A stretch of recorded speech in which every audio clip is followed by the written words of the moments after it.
Buenas tardes, ¿qué tal? Buenas tardes a todos, todas. Bienvenidos, bienvenidas a la quinta sesión de este Seminario Permanente de Estudios Contemporáneos de Asia y Medio Oriente. Les saluda Carlos Amarrón, coordinador del Comité de Estudios de Asia y Medio Oriente de la Asociación Mexicana de Estudios Internacionales. Bien, pues lo que nos convoca el día de hoy para esta sesión del seminario es precisamente discutir desde un enfoque propio para los actores de Asia y Medio Oriente la reunión más reciente de los presidentes de China y Estados Unidos, Xi Jinping y Donald Trump. Para ello nos acompañan tres grandes colegas, los tres miembros del Comité de Estudios de Asia y Medio Oriente, el doctor Eduardo Cilia Pango, el maestro Alejandro Martínez Serrano y la maestra Michelle Calderón García. La dinámica será la siguiente. Cada uno de nuestros ponentes intervendrá de 15 a 20 minutos y después de sus intervenciones tendremos a bien abrir una ronda de preguntas y respuestas para todo nuestro auditorio. Pueden dejar las preguntas a través del chat, quienes están conectados a la sesión de Zoom, o bien pueden también mandar bueno, ya que lleguemos a la parte de preguntas y respuestas, abrir su micrófono. También estaremos checando las redes sociales de la asociación para ver si por ahí se dejan algunos comentarios. Bien, sin más, y agradeciendo mucho la presencia de mis colegas, también del doctor Isaac Flores, secretario general de la asociación. La verdad es que sin su ayuda este evento no se podría llevar a cabo. Eh, Bien, le daré la palabra al doctor Eduardo Sili, de quien me permitiré leer su semblanza. El doctor Eduardo Sili es profesor investigador titular C de tiempo completo en el Departamento de Política y Cultura de la Universidad Autónoma Metropolitana, la UAM, Unidad Xochimilco. Él es doctor en Ciencias Políticas y Sociales con especialidad en Relaciones Internacionales por la UNAM. También es maestro en Estudios de Asia y África por el Colegio de México y licenciado en Relaciones Internacionales por la Benemérita, Universidad Autónoma de Puebla, la UAP. Actualmente pertenece al Sistema Nacional de Investigadores e Investigadoras de la CECITI y bueno, ha sido profesor visitante en la Universidad de Comunicación de Shanxi en 2017. También ha participado como eh, asistente de investigación en la Universidad Iberoamericana de la Ciudad de México. Ha participado con el Consejo Mexicano de Asuntos Internacionales, COMEXI. Y bien, la verdad es que el doctor Sili es increíblemente prolífico en su trabajo académico, cuenta con más de 100 publicaciones académicas sobre estudios de China particularmente, no solo en español, en inglés, también en chino y publicaciones en ruso. Entonces, adelante, doctor. Un gusto que nos esté acompañando aquí. El micrófono es suyo. Muchas gracias, Carlos. No, al contrario, es un gusto para mí estar aquí. También me permito saludar al doctor Isaac Flores y obviamente pues a la Asociación Mexicana de Estudios Internacionales, a quien agradezco el espacio y a Carlos sobre todo también por la organización de este panel tan interesante y me parece también tan pertinente, dada pues lo que está pasando, ¿no? En el mundo.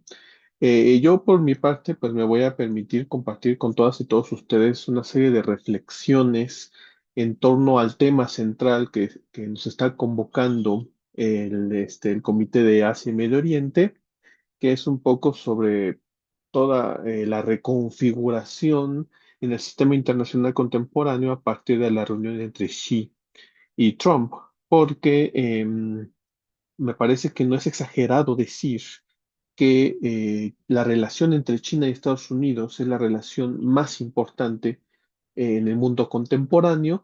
Y pensemos un poco en la lógica de la agencia y la estructura. Ajá. La agencia, recordemos, pues la capacidad de actuar en el sistema internacional y la estructura, pues como su nombre lo indica, pues la estructura internacional de donde sale pues todas estas nociones que en relaciones internacionales de repente estudiamos, como el famoso equilibrio de poder y qué sé yo. Em, Entonces, el problema con la relación entre China y Estados Unidos es que rescatando a Susan Strange, esta gran teórica estadounidense, ¿no? que publica este libro de Estados y Mercados, o el Casino Capitalismo, dice que un país logra mantener su hegemonía, vamos a decirlo, a partir de su poder en la estructura, es decir, su poder estructural, ¿no?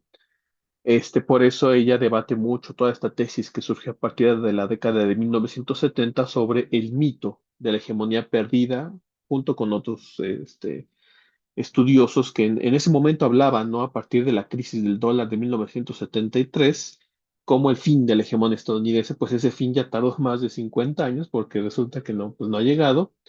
Y China aparece como un país que ya no solo tiene una agencia, es decir, es un país con capacidad de actuar en el sistema internacional, sino que así como Estados Unidos, tiene un importante poder en la estructura. Y eso es muy importante porque muchos países, potencias, son muy poderosos, ¿no? Rusia, que también recuerden que hubo una reunión entre Xi Jinping y Putin, o Vladimir Putin recientemente, las potencias del G7, ¿no? Bueno, qué sé yo. Estos países son importantes y sí tienen importantes cotos de poder estructural, vamos a decirlo, pero digamos que su valor, bueno, no su valor, más bien su posicionamiento en el sistema internacional se define a partir de su importante agencia.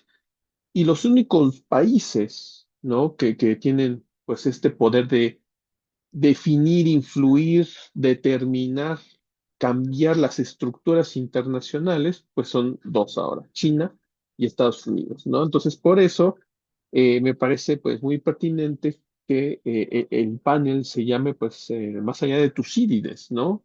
¿Por qué? Porque justamente cuando un país con importante poder estructural se enfrenta a uno que también está teniendo ese importante poder estructural, es cuando aparece la percepción de la amenaza al poder estructural. Ajá. Y esto es muy importante porque no sé si alguien de aquí de casualidad ha leído justamente la guerra del Peloponeso de Tucídides, de donde salió esa noción de la trampa de Tucídides que articula Graham Allison ya mucho después. Em, Tucídides decía que el problema no era el fortalecimiento de Esparta, sino la percepción de Atenas de amenaza ante lo que ellos percibían como un fortalecimiento amenazante por parte de Esparta. Es decir, Esparta siempre había sido una sociedad guerrera, Esparta siempre había tenido un importante papel en el sistema internacional del Egeo o todo este mundo helénico, pero no es hasta que en Atenas, por n número de razones, empieza a percibir, y aquí entramos ya en el terreno del constructivismo, una amenaza es cuando se activa lo que Graham Allison después va a teorizar como la trampa de Tucídides.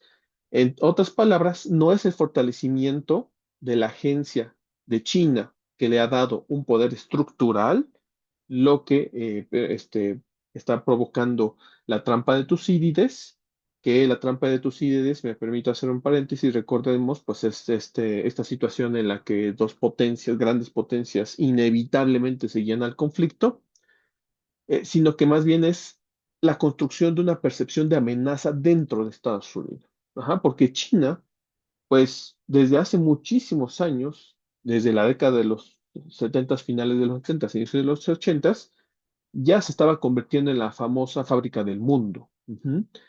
Y es cierto que ya a inicios del siglo XXI apareció la famosa teoría de la amenaza china, que fue una respuesta, ¿no? a esta teoría del ascenso pacífico del teórico del Partido Comunista, Chang Bijien, que publicó en un texto 2001 o 2002, me parece, por ahí en Foreign Affairs.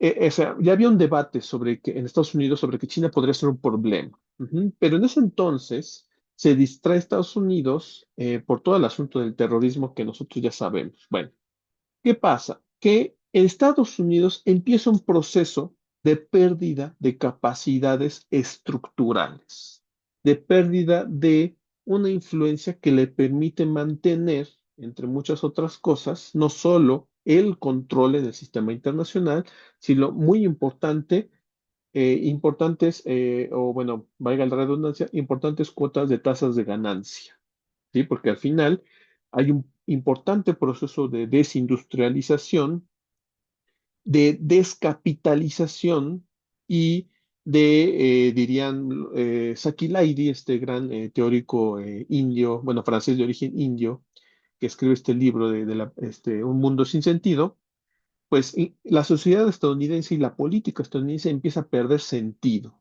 por toda esta base material que empieza a resquebrajarse. Hay una pérdida de poder adquisitivo, de salario, de desindustrialización, etcétera, etcétera. Y eso hace que empiecen a buscar culpables. La verdad, eso es lo que pasa, en lugar de dirigir políticas para enfrentar el problema, ¿no? Es un poco como lo que pasa en la relación entre México y Estados Unidos, que si bien Estados Unidos, pues forma o conforma un mercado muy importante de consumo de drogas, pues no resulta que el culpable somos México, ¿no? Bueno, es más o menos un poco así, es decir, tienen un problema dentro de Estados Unidos por muchas razones, pero empiezan a observar en China un problema por esta pérdida de capacidades estructurales y desde Washington, sobre todo a partir del primer mandato de Donald Trump en 2017, ustedes ya saben, se empieza a configurar pues una competencia que inicia como guerra comercial en 2018, pero que escala rápidamente a integrar toda una serie de situaciones, ya no solo comercial, empieza ya en la literatura a hablar de desacople tecnológico, ¿no? Empieza incluso los debates sobre si estamos entrando a una nueva bipolaridad. Me parece que el término más adecuado para caracterizar esta fase del sistema internacional es el de competencia estratégica, porque justo algo de lo que se habló en la reunión entre Xi Jinping y Donald Trump, la reciente reunión en mayo de 2026, fue que estamos en acuerdo, dicen ellos, en que somos países competidores. Ajá, y que eso implica que vamos a respetar nuestra condición de potencia de países con intereses y de competidor uno frente al otro. Esto es muy importante y muy revelador porque a diferencia de la bipolaridad en el que existía pues un esquema justamente de noción suma cero, aquí Estados Unidos quiere forzar la idea del suma cero, por eso hay un desemboque se intenta dirigir eh, la acción hacia la trampa de Tucídides, pero China no. China no quiere involucrarse en esa lógica del juego suma cero que resultaría justamente en la materialización de la trampa de Tucídides, pues porque no conviene a China, a los intereses chinos. Entonces, mientras estamos en este dimes y diretes, se acuerda, no solamente con Trump, sino también con Biden en su momento, se acordó que somos países en competencia. Y eso implica configurar, o sea, muchos procesos geopolíticos y geoeconómicos. Un importante proceso geopolítico es la configuración de lo que diría Silva Michelena en este gran libro de la década de los 70, 80, perdón, Política y bloques de poder, justamente en la configuración de bloques de poder.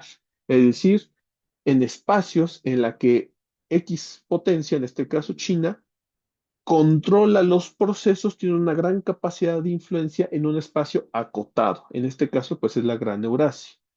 Y Estados Unidos hace lo propio en espacios específicos, que en este caso sería, por un lado, el espacio euroatlántico, el Indo-Pacífico y lo que Trump ya ha denominado desde un discurso geoestratégico como la Gran Norteamérica. Ajá. Entonces, estos tres espacios son al final pues los reductos del poder estructural estadounidense que intentan contener o limitar que China pues salga, ¿no? Y tenga mayor influencia en otros espacios. Bueno, estos tres bloques de poder, repito, Euroatlántico, Indo-Pacífico y Gran Norteamérica, no están exentos Solamente que de sí tengo dudas en la problemas parte de hasta abajo, pero porque igual. al final Estados Unidos pues está teniendo esta pérdida. En cambio, como vemos cómo se está articulando el poder chino en la Gran Eurasia, vamos a denominarle, vemos pues una situación totalmente distinta y justo me parece que las reuniones entre Xi Jinping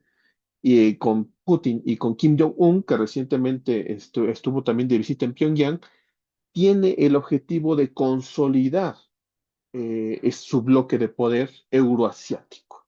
Ajá. Por eso ahí se asienta su gran proyecto de la iniciativa de la Franja de la Ruta y por eso pues se dan todos estos intercambios muy intensos, vamos a decirlo, ¿no? Entonces, bueno, pasa esta situación de la configuración de los bloques de poder porque hay un acuerdo en que hay que competir y eso implica ganar en nuestro bloque de poder, consolidar y mantenernos ahí y tratar de contener la influencia de un país X en el bloque de poder del país Y.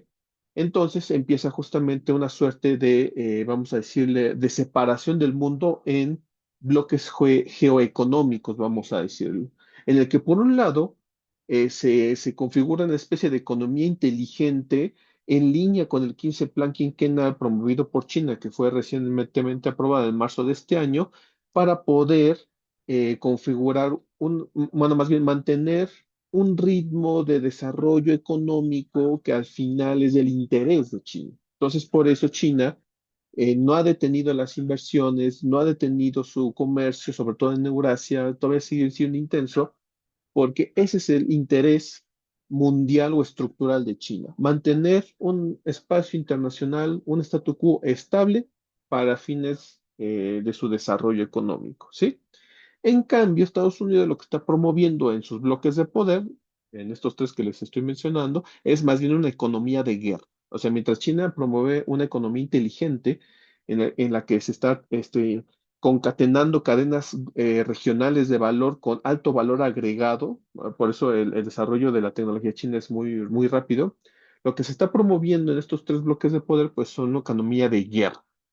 Y lo vemos, por ejemplo, en el intento de romper el cerco del bloque euroasiático en la guerra en Irán, lo vemos con el lamentable y muy condenable genocidio de Palestina, y lo vemos también, obviamente, con todo este discurso de amenaza de Estados Unidos a los países de América Latina, particularmente a México, ¿no? Con todo lo que tiene que ver con la categorización de los cárteles como organizaciones terroristas y, bueno, toda esta situación.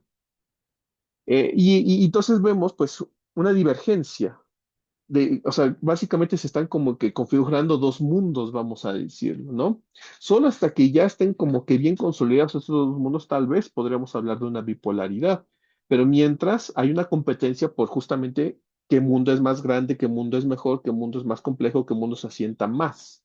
Estamos un poco en esa transición histórica y eso mucho se lo debemos, vamos a decirlo, a China que es un país que no ha querido, repito, involucrarse en una lógica de suma cero. Ahora, y ya con esto voy a cerrar mi intervención, la única excepción a toda esta dinámica que les estoy diciendo es el estrecho de Taiwán. Taiwán es la única situación por la que China revertiría sus propias políticas de economía inteligente, de promoción de desarrollo, de configuración de un bloque de poder, vamos a decir, con una lógica predominantemente económico-comercial y tecnológica hacia uno militar. Taiwán sería el único y eso fue algo que también se discutió en la reunión entre Xi Jinping y Donald Trump. De hecho, por eso no pudieron llegar a mayores acuerdos, porque ese es el límite de la negociación del asunto del estrecho de Taiwán, ya que Washington intentó utilizar a Taiwán como pues una carta de negociación y esa es la línea roja. Entonces, el estrecho de Taiwán sigue siendo el principal foco de tensión y ya lo decía un colega mexicano, estudioso también de las relaciones internacionales de China, el doctor Manuel Rocha Pino, yo coincido con él, es muy probable que se pueda dar una guerra en el estrecho de Taiwán por los ánimos independentistas y separatistas del régimen en turno. Por eso también fue muy importante la visita de la presidenta del Kuomintang a China hace un mes y medio, porque justamente algo que se está buscando, algunas fuerzas políticas taiwanesas están buscando es reducir la animadversión y la construcción de la percepción negativa del conflicto, porque el Partido Democrático Progresista en Taiwán, que está gobernando ahorita la isla, está animando mucho eso y para muestra, pues la solicitud de un préstamo de 11.000 millones de dólares para armamento diciembre de este año pasado a Estados Unidos. Entonces, eh, ese es como el único excepción. Digamos, estos bloques están siendo divergentes, uno con una lógica más securitaria, otro más con una lógica más de desarrollo económico, vamos a decirlo. Le denomino yo el bloque económico de la economía inteligente, vamos a decirlo. Pero lo único que sí podría revertir eso sería el asunto de Taiwán. Ujú. Y bueno, podría yo seguir hablando porque no he dicho nada sobre América Latina, sobre México y sobre muchos otros temas. Tampoco he mencionado el caso de África, que también es muy importante, pero digamos que esta intervención mía pues ha tenido este objetivo de como que ofrecer una hipótesis, una tesis que permita apreciar un panorama estructural de la realidad internacional contemporánea en función de las relaciones China-Estados Unidos, ¿no? Entonces, Carlos, por mi parte, eso sería todo y bueno, podríamos seguir la discusión en la sesión de preguntas y respuestas. Muchas gracias. Muchas gracias, estimado doctor. Como siempre, un gusto escucharlo. Yo recomiendo ampliamente a todos y todas las presentes que sigan de cerca el trabajo del doctor Eduardo Sili. Creo que es una de las voces más autorizadas para los estudios de China y sobre todo para mí es un honor que esté como integrante de este comité académico. Y sí, hagan sus preguntas. Yo, doctor, de entrada sí te preguntaría, para abrir ese bloque de preguntas, ¿qué, qué recomendaciones, ¿no? literarias nos puedes hacer para entender a China desde la perspectiva precisamente de los estrategas chinos? Y bueno, ahora vamos a darle la palabra a nuestro siguiente participante, el maestro Alejandro Martínez Serrano, que nos acompaña desde la Universidad La Salle, México. El maestro Alejandro Martínez Serrano es licenciado en Relaciones Internacionales por la entonces Escuela Nacional de Estudios Profesionales Zacatlán, hoy la Facultad de Estudios Superiores Zacatlán. Eso nos hace doblemente colegas. Yo también soy de Acatlán, de la Universidad Nacional Autónoma de México. Es maestro en Administración Militar para la Seguridad y Defensa Nacionales por el Colegio de la Defensa Nacional de la Universidad del Ejército y Fuerza Aérea.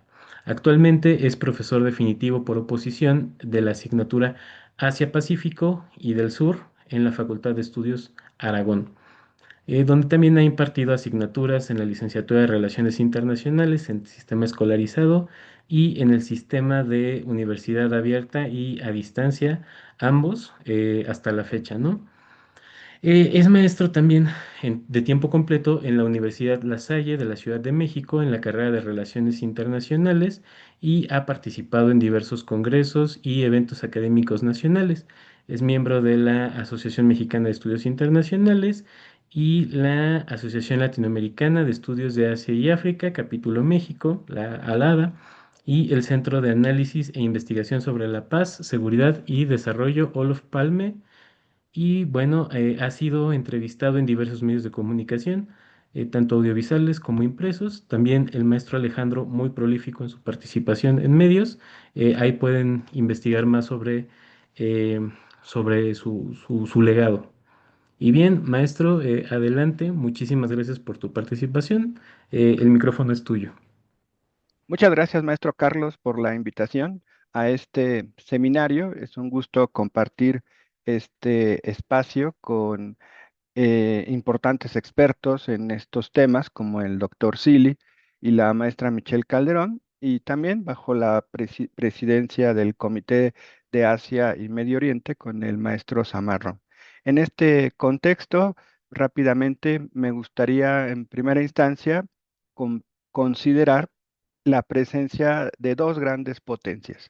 En el contexto, en primera instancia geográfico, pues nos vamos a encontrar que Estados Unidos se encuentra en el hemisferio occidental, en el continente americano, con una condición de salida a los dos principales océanos, el Atlántico y el Pacífico, y gracias a la contaminación que constantemente estamos haciendo todos los días, pues también en un futuro muy próximo tendrá la salida al océano Ártico en la franja de Alaska. En el contexto de la República Popular China, pues tenemos la posibilidad de ubicarla en la cuenca del Pacífico con los litorales al Océano Pacífico. A propósito de la condición geográfica, pues tenemos que Estados Unidos tiene 9.8 millones de kilómetros cuadrados, que lo ubica en la tercera posición a nivel extensión territorial del planeta. Primero la Federación de Rusia, luego Canadá, luego Estados Unidos. Inmediatamente después se encuentra China con 9.6 millones de kilómetros cuadrados en su extensión territorial. En ese aspecto, también tomaríamos en consideración que Estados Unidos tiene territorios no solo en su masa continental americana, sino también en Hawái, las islas que se encuentran literalmente en medio entre América y Asia. También está el contexto de algunas regiones que para efectos políticos podríamos hablar de neocolonialismos, como es el caso de Puerto Rico, las Islas Vírgenes Americanas, Samoa Americana y Guam, que están en el Pacífico, y las Islas Marianas del Norte, que también están en el Pacífico. A diferencia de China, que es una extensión continental, que también tiene una región insular, pero no ajena al Pacífico. Estados Unidos tiene presencia americana, presencia en el Caribe y presencia en el Pacífico. Al respecto, hace muchos años algún amigo me preguntaba si Estados Unidos es una potencia asiática, y bajo esta lógica, con las Islas Marianas, con Guam, con la Samoa Americana, pues sí tiene presencia territorial, incluso en el contexto del Pacífico. Vamos a considerar ahora el tema poblacional, pues ahí sí reconocemos la gran presencia de la población china, que no es algo reciente, que es históricamente la capacidad de tener una población numerosa, 1.400 millones de habitantes. La población india los ha superado, pero por una mínima diferencia. Y el caso estadounidense, que de nuevo queda en el tercer lugar con 340 millones de habitantes. En esas circunstancias, si dejamos el terreno nada más geográfico, me gustaría ahora irnos a las cuestiones económicas. Tenemos que Estados Unidos es la principal potencia económica del planeta todavía, pero gracias a las reformas económicas iniciadas en 1979-78 con Deng Xiaoping, pues tenemos una capacidad económica que se ha incrementado en forma formidable en el contexto de la República Popular. Incluso hay algunos estudios que mencionan diferentes etapas de la implementación de estas reformas hasta la fecha, donde hay una alta capacidad de producción, no solo de manufactura, sino también de tecnología, un elevado nivel de se ha elevado el nivel de vida de la población en la República Popular y ha llegado incluso a ciudades que tienen ya una presencia tecnológica que parece que estamos en el futuro y de tal manera que estamos ante una importante capacidad económica. En el ámbito político, aquí también vamos a encontrar una rivalidad entre las dos potencias. En primera instancia, me van a perdonar ustedes, pero soy un eh, amante del siglo XX. Soy nativo del siglo XX y me voy a ubicar en 1945, cuando termina la Segunda Guerra Mundial y nos encontramos con que la guerra civil que había empezado en los años 20 se reanuda en China, y la guerra civil pues tendrá como consecuencia el triunfo del Partido Comunista el 1 de octubre de 1949 y la derrota del Partido Nacionalista, el Kuomintang, y su refugio en Taiwán. Ya nos anunciaba el doctor Silly precisamente este conflicto en el estrecho de Taiwán, que tiene su origen en aquel 1949. Estados Unidos literalmente pues va a aislar a China. China también tendrá la preocupación, la República Popular, de primero consolidar su presencia en la masa continental, el tema del Tíbet, que en un momento dado podría haberse separado, y obviamente que es mayor la cantidad de territorio en Tíbet que lo que representa la República de China. Y vamos a tener un aislamiento y una incorporación de China, el bloque socialista, la, el adoctrinamiento del marxismo-leninismo y también el surgimiento del maoísmo como doctrina socialista, pero pues también habrá una ruptura por parte de estas dos potencias, la Unión Soviética y la República Popular. Iniciará en 1960 con el retiro de los asesores técnicos soviéticos. Incluso para 1969 se va a presentar problemas de carácter fronterizo, tiroteos en la frontera entre las dos potencias. Para el inicio de la década de los años 70, pues nos vamos a encontrar, a mí me gusta mucho usar los refranes, el enemigo de mi enemigo es tu amigo, de tal manera que Estados Unidos tendrá un acercamiento político con la República Popular, dado que pues está esta inminente ruptura con la Unión Soviética. Para 1971 estará la diplomacia del ping-pong. Una delegación estadounidense acudirá a China a hacer juegos de exhibición y en ese sentido, pues también vamos a tener la presencia de un diplomático político, estadista, Henry Kissinger, quien visitará China en ese contexto de 1971. Posteriormente, en el 72, la visita del presidente de Estados Unidos, Richard Nixon, y obviamente que este acercamiento va a propiciar que en ese inter se viva uno de los momentos más vergonzosos de la Organización de Naciones Unidas, cuando la misión diplomática de Taiwán será expulsada del edificio de la ONU para reconocer a la delegación diplomática de la República Popular como la única representante del pueblo chino ante la ONU. De tal manera que Taiwán a partir de ese momento pues sufrirá un aislamiento porque la República Popular establecerá la diplomacia de solo una China. ¿Estás conmigo o estás contra mí? De tal forma que, por ejemplo, México en 1975, el presidente Luis Echeverría también visitará China, también se tomará la foto con Mao y también iniciará relaciones diplomáticas con China. México romperá relaciones diplomáticas con la República de China. Actualmente solo hay una representación comercial y la embajada pues está en Beijing. En ese sentido, pues vamos a encontrarnos estas circunstancias de un acercamiento. Estados Unidos va a concretar el establecimiento de relaciones diplomáticas hasta 1979, ya con James Carter, ya con Deng Xiaoping gobernando en China.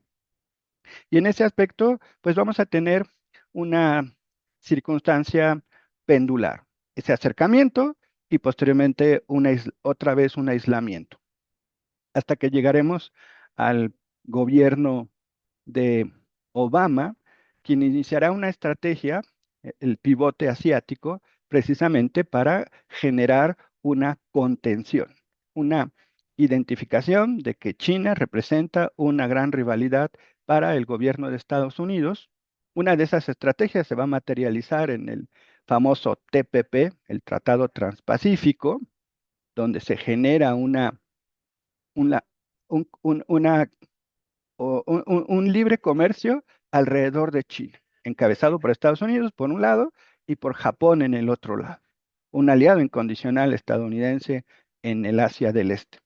Desafortunadamente, ya sabemos, la llegada de la primera administración del presidente Trump, pues va a romper esa presencia de ese pivote del Pacífico a través del TPP. Trump llega en 2017 y de las primeras acciones ejecutivas que toma es precisamente la salida de Estados Unidos del TPP, de tal manera que incluso cuestionará la existencia misma del tratado. 12 naciones integraban el bloque, se renegociará incluso porque la principal economía era Estados Unidos y reflejaba la gran cantidad de consumidores de los productos de los demás países y se tendrá que replantear, renegociará y ahora muchos le llaman en forma peyorativa el TTP-11, pero ya se dio al final la entrada en vigor de este acuerdo. Y en ese aspecto, pues vamos a encontrar que hay un ámbito que yo le llamaría de ambivalencia, un acercamiento y un repliegue. En el tema económico nos vamos a encontrar presencia de grandes empresas estadounidenses en el mercado chino, a partir de las reformas económicas iniciadas por Deng Xiaoping, Coca-Cola, PepsiCo, McDonald's, General Motors, IBM, Ford, Dell, Johnson Johnson. Y ya si nos acercamos a este siglo, pues tenemos las grandes empresas tecnológicas, tienen presencia en China. El Apple, Tesla, también grandes empresas globales como Starbucks, Amazon y Walmart, todas ellas con presencia en el mercado chino. Obviamente que en ese caso, si nos vamos otra vez al terreno del carácter político, pues está esta rivalidad que inició la primera administración Trump con la llamada guerra comercial con China, que se podría materializar en el caso concreto de una empresa, Huawei, quien recibió sanciones en el mercado estadounidense para no operar en el contexto de la telefonía celular, y que también en la primera administración de Trump lo tenemos en el caso de una empresa de carácter tecnológico, una app en el contexto de el entretenimiento, TikTok, la capacidad de que no tuviera capital, que no tuviera capital chino, que si tuviera presencia de capital estadounidense. Ya se materializó el fenómeno con TikTok ya en la administración Biden.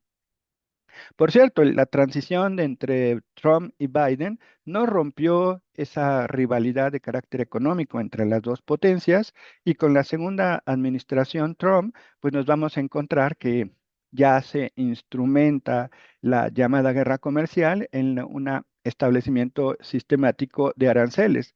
Incluso podríamos mencionar que se multiplica esa estrategia neoproteccionista, porque no solo es contra China, literalmente es contra todo el mundo, Unión Europea, América Latina, México, Canadá. Recordarán ustedes la escena del año pasado donde se anuncian los aranceles, donde literalmente todo el mundo estábamos en esas condiciones. Y algunos de estos temas en materia arancelaria, pues sí han afectado mucho más a algunas naciones y han presionado incluso a sus propios gobiernos para llevar a cabo ciertas estrategias de la diplomacia estadounidense. No vamos tan lejos, está desafortunadamente el caso mexicano y las cuestiones vinculadas a la lucha contra la delincuencia organizada. Y también la actual actualización del TEMEC estaría vinculada en ese aspecto. Algunas naciones en esta lucha por esta imposición de aranceles, pues han respondido con la misma medicina. Sería el mismo caso chino. La República Popular ha establecido aranceles también a productos estadounidenses. Ahí es otra vez donde vemos ese equilibrio entre dos potencias. El caso mexicano, al contrario, al principio de este año se le pusieron aranceles a productos que no tuviéramos tratados de libre comercio.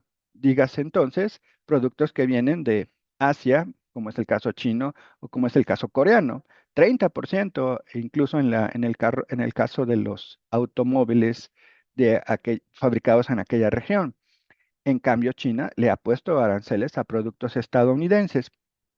A propósito de la reunión que tuvieron los dos mandatarios, Donald Trump, Xi Jinping, habría algunos temas interesantes a considerar, como sería el caso que ha promovido mucho el gobierno de Donald Trump en esta segunda administración, la posibilidad de tener acceso a tierras raras, que son uno de las principales materias primas para estos dispositivos de carácter tecnológico, para que podamos operarlos.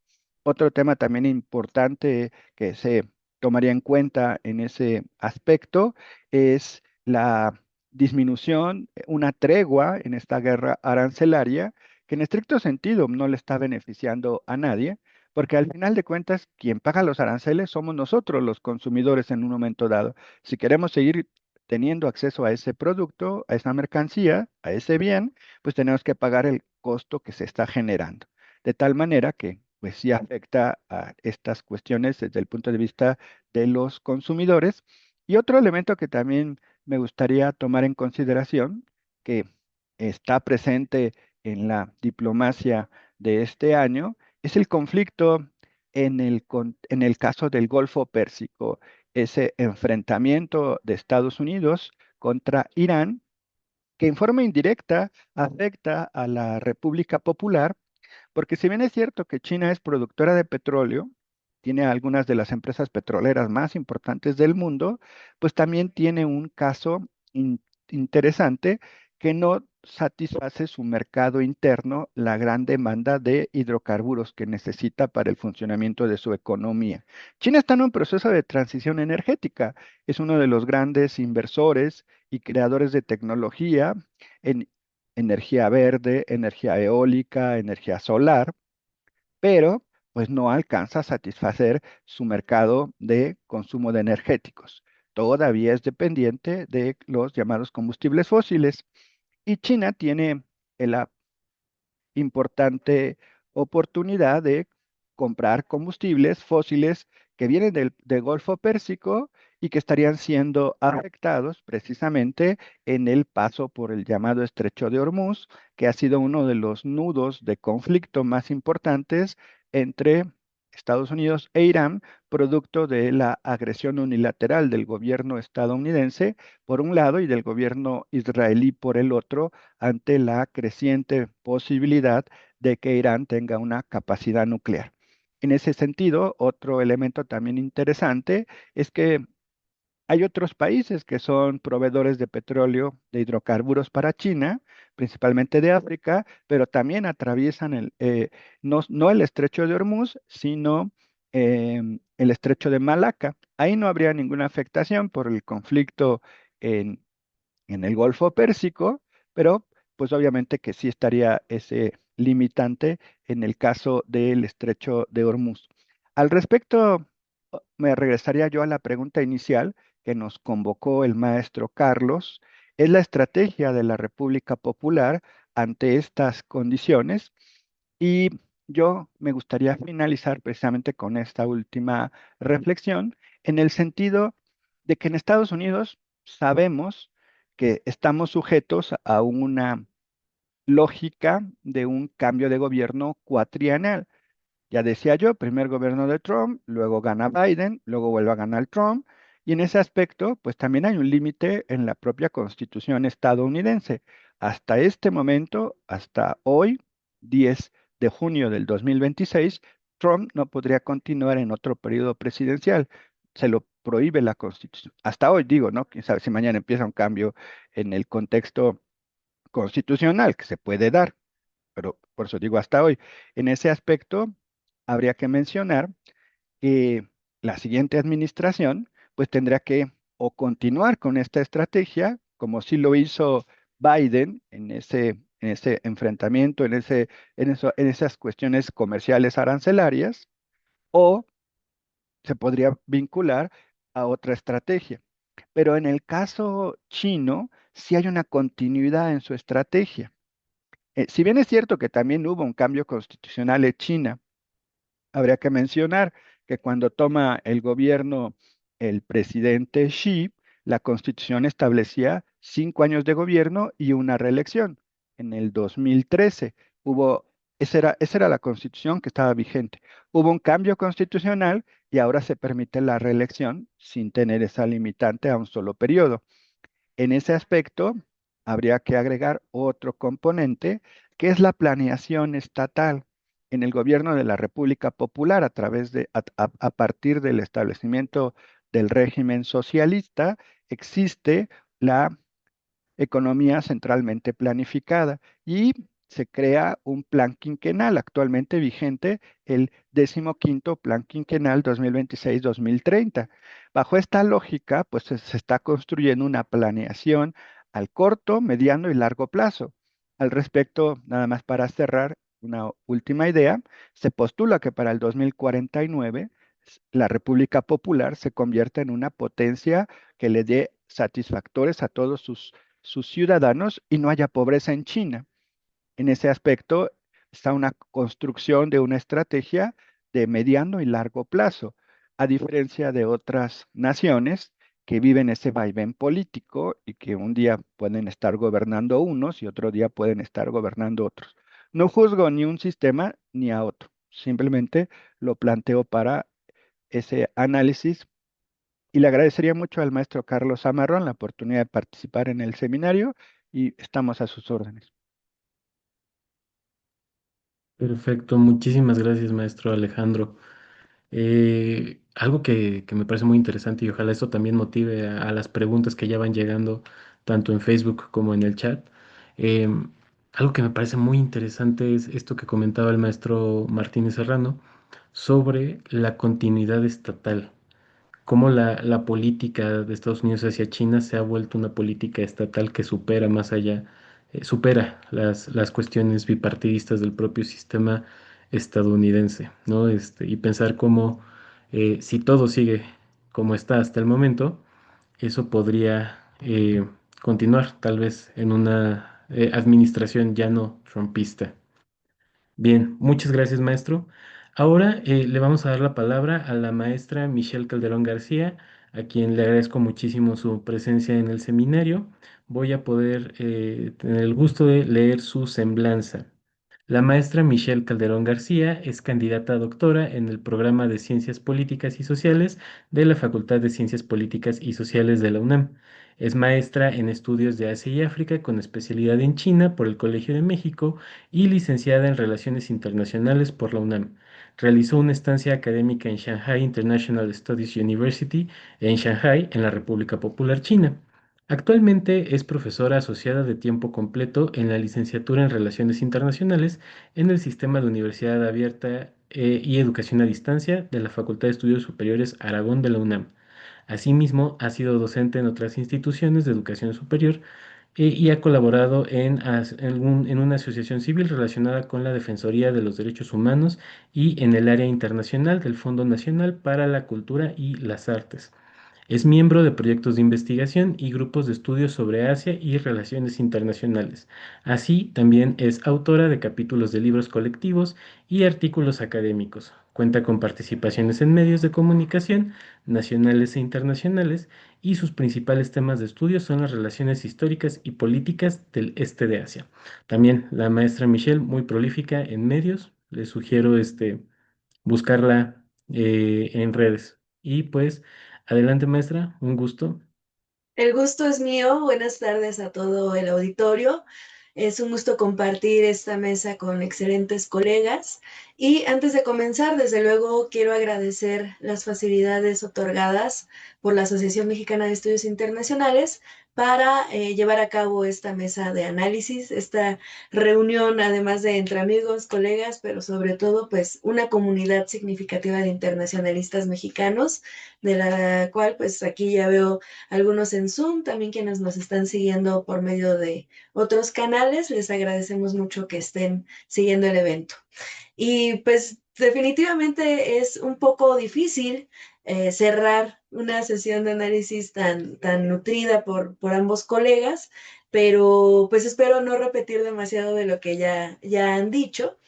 Eh, Sin embargo, sí me gustaría retomar un poquito sobre la evolución histórica de las narrativas sino-estadounidenses, porque sabemos que el momento que estamos viviendo, la expectativa que generó esta reunión entre ambos mandatarios, el seguimiento que se le dio, las percepciones que se empiezan a construir precisamente a partir de lo ocurrido, pues no es algo completamente nuevo. Parece que existen algunos signos de continuidad con respecto a otros procesos que se dieron previamente y que por otro lado pues también existe un sello personal de ambos mandatarios, existe también pues todo este contexto, un complejo entramado que ya nos describían tanto el doctor Eduardo como el maestro Alejandro, en donde hay temas que son propios del momento que estamos viviendo y que parece que no se avanzó tanto como muchos esperaban. Entonces,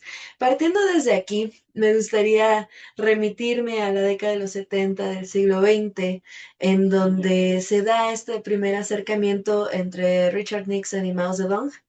Y vemos que ahí existía precisamente un sistema más condicionado por la dinámica de la Guerra Fría, tensiones sino-soviéticas, y en donde probablemente pues este acercamiento, ya hablaba hace un momento el maestro Alejandro sobre la llamada diplomacia del ping-pong y algunos aspectos relevantes, vemos que no existía tanto una narrativa de competencia pues tan directa como la que vemos ahorita, ¿no? Desde luego eso no estaba presente en aquel momento.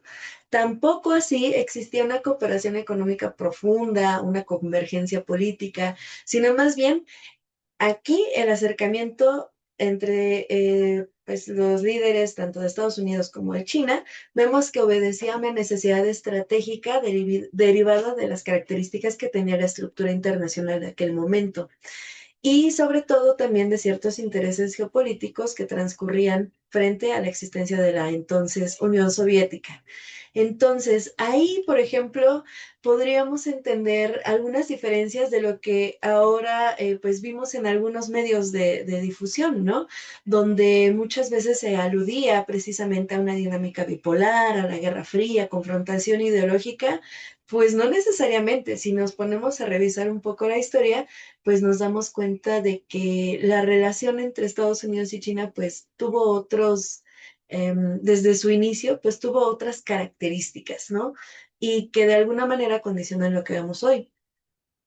También el maestro Alejandro ya retomaba algo sobre el proceso de reforma y apertura con Deng Xiaoping, y ahí pues observamos precisamente ya un tinte diferente en cuanto a los acercamientos bilaterales, propiamente porque ya se deja de lado esta retórica revolucionaria, y ahora pues más bien el centro de las discusiones estriban en el desarrollo económico, la modernización, la apertura.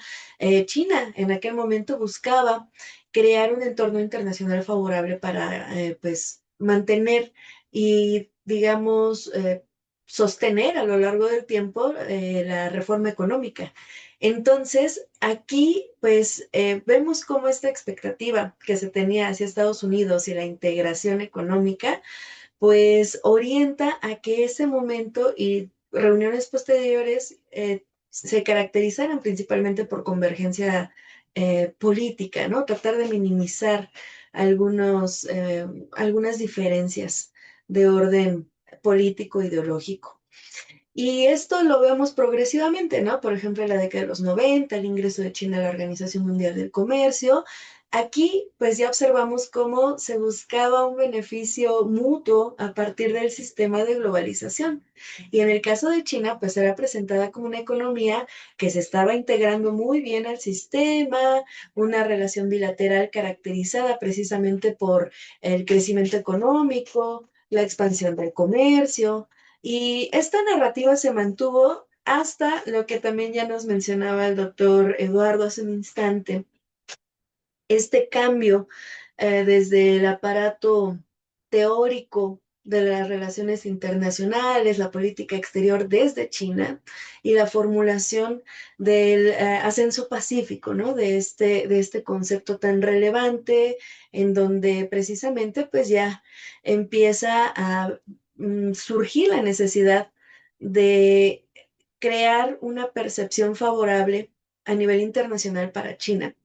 Y sobre todo, esto pues se encuentra aparejado con diferentes cosas, ¿no? Desde las Olimpiadas de Beijing, así como la crisis financiera también del año 2008, y una serie de elementos donde pues se buscaba responder a las preocupaciones internacionales generadas por la influencia que tenía China desde entonces en el sistema internacional, que reitero, si lo vemos así en perspectiva, pues no es algo nuevo, ¿no? No es una incursión, algo que de repente sorprendiera a todos, pues no, vemos que es precisamente un esfuerzo que deriva de varias décadas en las que China pues ha tratado también de, sí, por un lado, integrarse a este sistema internacional, pero por otro lado, pues vemos que también China había desarrollado agencia suficiente, retomando también lo que ya se mencionaba anteriormente, em, pues esta forma de hacer la política exterior tan característica en un periodo pues previo donde casi estaba un poquito más aislada de diferentes organismos internacionales. Y ahora sí, pues centrándonos en el presente y la cumbre de Trump y Xi Jinping, pues aquí observamos pues la característica principal que es la competencia, competencia en diferentes sentidos, en diferentes frentes, pero pues creo que esta competencia la podríamos describir no como algo coyuntural, ¿no? No algo característico solamente de gobiernos específicos, sino más bien el hecho de que ya haya estado previamente Trump gobernando Estados Unidos, luego fue el periodo de Biden, luego regresa Donald Trump al gobierno presenta también pues esta idea de que en donde nos habíamos quedado, pues ahora vamos a retomarlo, pero desde un enfoque diferente, ya dando por hecho que existe competencia entre ambos. Em, y reitero, quizás desde la expectativa que se tenía de esta reunión, muchos consideraban que los principales diálogos estribarían en el conflicto, sería una quizás pues reunión ríspida entre ambos líderes, y vimos muchos títulos sensacionalistas por ahí en internet, en redes sociales y demás.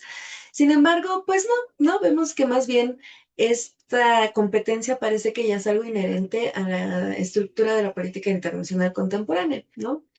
Y de hecho, tampoco se advierten signos de una ruptura total, me parece que tampoco de una escalada militar, como también algunos habían señalado o vaticinado, sobre todo a la luz de años anteriores con el conflicto ruso-ucraniano y demás, pues bueno, como que estaban todos los reflectores pensando o sobre esta idea principalmente de que habría algún tipo de riesgo mayor, pero parece ser que no. Se da por hecho, reitero, que existe competencia, pero también una profunda interdependencia económica, interdependencia tecnológica, desde luego financiera, y reitero que como hemos observado o como les he planteado en esta tarde, pues es fruto de una evolución histórica que se ha fraguado durante décadas.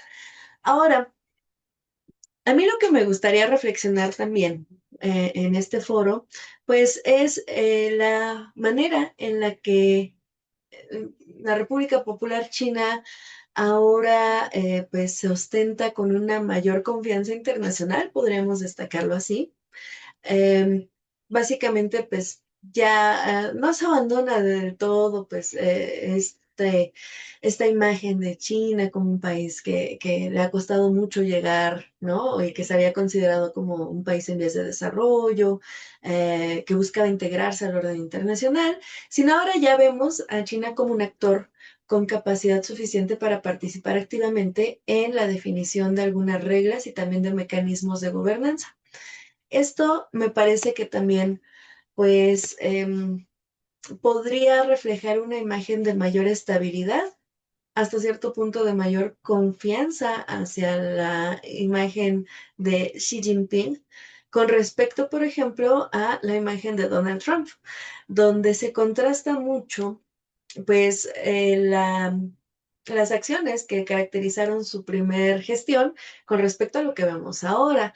¿Por qué? Porque observamos que hay una mayor incertidumbre, en donde pues también este afán quizás por la coyuntura electoral y otro tipo de problemáticas internas de Estados Unidos que por tiempo pues no vamos a abordar con detalle. Ustedes saben a qué me refiero, varias problemáticas de orden económico, político, social, incluso de salud pública, de seguridad, etcétera. Todo eso, pues me parece que revela a un líder que pareciera, pues, hasta cierto punto más inestable, ¿sí? Pero, por otro lado, pues, me parece que esto es una de las principales imágenes, ¿no? Que nos quedan a partir de lo que vimos en la cumbre. De igual manera, llama la atención la agenda bilateral, porque desde luego que existe necesidad de diálogo entre ambos en múltiples temas, desde el comercio, que quizás es lo que vimos más reflejado en la reunión, pero bueno, pues está el tema del comercio, de la inteligencia artificial, desde luego lo de los semiconductores, de Taiwán ya se habló hace un instante, por ahí vi que también ya había una pregunta ahí planteada en el chat sobre eso. Hablamos de cadenas globales de suministro, ya hablábamos de las tierras raras, ¿no? Hace un momento lo mencionaban, la transición energética, gobernanza financiera, desde luego los conflictos, ajá, entonces la agenda era amplísima, pero a mí me gustaría que también pensáramos cómo lo abordó cada uno de los mandatarios.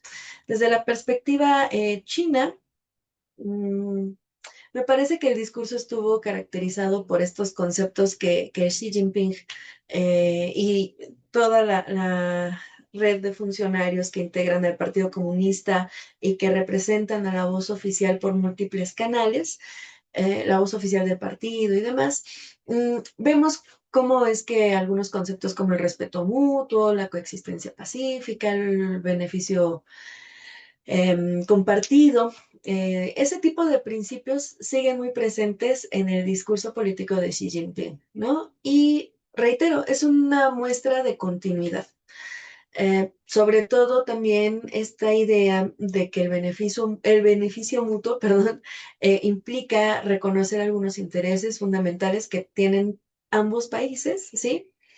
Y que de alguna manera, pues, ya se acepta o se busca superar ese conflicto que caracterizó pues a la gestión anterior de Trump, en donde se consideraba un choque sistémico porque quizás la República Popular China quería influir demasiado en el sistema internacional para que otros países siguieran su mismo trayecto de desarrollo o cosas así, como que en esta reunión parece ser que Xi Jinping decía, ya, ese tema vamos a superarlo, hay que aceptar que existen dos sistemas distintos, pero que son de alguna manera, pues, debemos de coexistir, ¿no? No debemos necesariamente de encaminarnos al conflicto. Entonces, desde luego se retoma esta idea del rejuvenecimiento nacional chino. em, Se llamó la atención, por ejemplo, que en el caso de Donald Trump y el Make America Great Again, pues se hiciera ahí una especie de sinergia en donde dicen, claro, pues tú puedes hacer otra vez grande a Estados Unidos, pero nosotros también, ¿no? O sea, nosotros también tenemos cabida con nuestra propia directriz política e ideológica y está bien, hay que mantenerlo así, pero también hay que colaborar en otros sentidos. Me parece que esa es una de las esencias de esta reunión y sobre todo, pues que el discurso buscaba, pues, plantear esto más desde la coexistencia y no necesariamente desde la incompatibilidad o el conflicto, ¿no? En el caso de Donald Trump, me parece que también llama mucho la atención que quizás muchos esperaban que hubiera un lenguaje mucho más frontal, estos temas ríspidos como la democracia, los derechos humanos, eh, que quizás, ¿no? Por ahí iba a empezar Donald Trump a golpetear. Sin embargo, me parece que eso no lo vimos. Lo que vimos más, pues, tiene que ver con el ámbito comercial, desde luego que ya se mencionó, y sobre todo también esta idea más de una relación bilateral en donde parece que a Donald Trump le gusta ese estilo, ¿no? De establecer reuniones bilaterales. Sí, pues estos grandes foros parece que no encajan muy bien con el actuar de Donald Trump, ¿no? Prefiere mucho pues las reuniones como la que vimos en China. Ahora, ya el doctor Eduardo nos mencionaba algo sobre la trampa de Tucídides, pero me parece que eso es algo de lo que más llamó la atención dentro del discurso pronunciado por Xi Jinping. Y pues bueno, esta idea ya lo mencionábamos, surge del libro Destinados para la Guerra, ¿no? El título es muy sugestivo.